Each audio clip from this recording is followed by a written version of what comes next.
Okay, so I was going to read some of the letters that I was emailing to the fire tech at the ATF.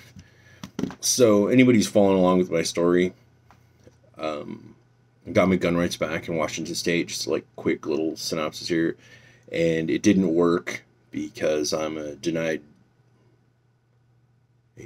person federally. Anyway, I'm gonna have to save up 10 grand in order to go to court again in the federal courthouse. I talked to this attorney out of Spokane, and he said he would take my case and I think basically um, sue the government and have them prove that they shouldn't allow you to have a gun for the rest of your life.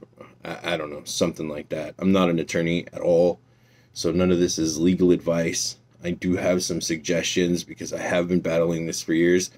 If you're ever looking in for your gun rights, I'd look at Higby and Associates. There are no way, like, that's who helped me get my gun rights back.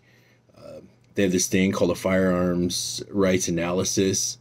I would go get that. It cost me 250 bucks, and then you just follow their instructions, and it was really helpful.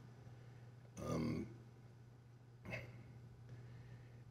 it was the best thing that ever did because they come back with everything you've got and a plan of action if they can take a plan of action to help you get closer or to that goal of getting your firearms rights back. And I guess they're not like paying me to say this. They're not perfect, but they definitely worked through a lot of different situations with me, and at the state level I got my gun rights back. So Higby and Associates, it definitely was the answer for me. I'm gonna stop this video right there. It's just like a little thing. I could talk about some Higby Associates. Anyone like has questions, drop it in there. I'll make some future videos, kind of showing you what I had to go through to get the gun rights back. Even though federally it doesn't work in my case. So, Washington State doesn't follow federal guidelines to give back firearms rights to people that have been involuntarily committed. At the felony, they got me my rights back. But yeah, which means there's a no go on the background check, which was something I had to learn. I had to go through a background check, and I fought it until I could fight it no more.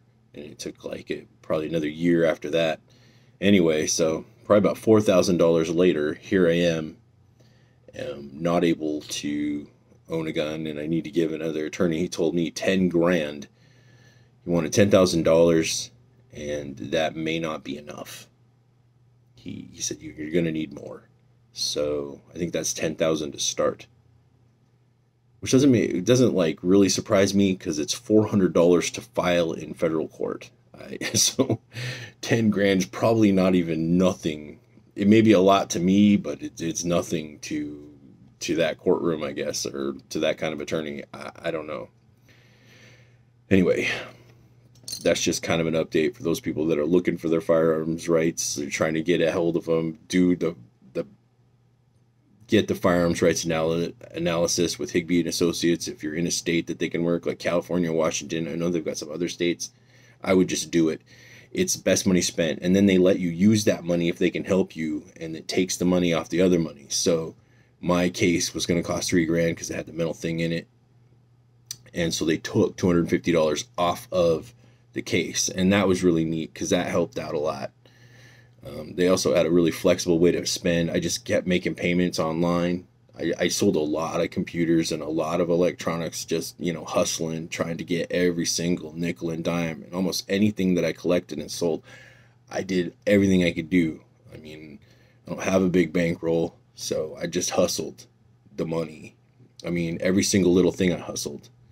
Even when it comes to getting your rights back, I mean, you got to show up to the courtroom, to every single courtroom you've ever been in, and get certified copies of that paperwork and make sure that you have all that paperwork. It's all certified for every single little charge that you've ever had, and you got to show up with that. Then I had to get a psych evaluation. I had to turn that in, and you just got to show up to court and wear a button-up shirt, and basically no matter what they say, be calm, cool, and collected. Anyway, see you later.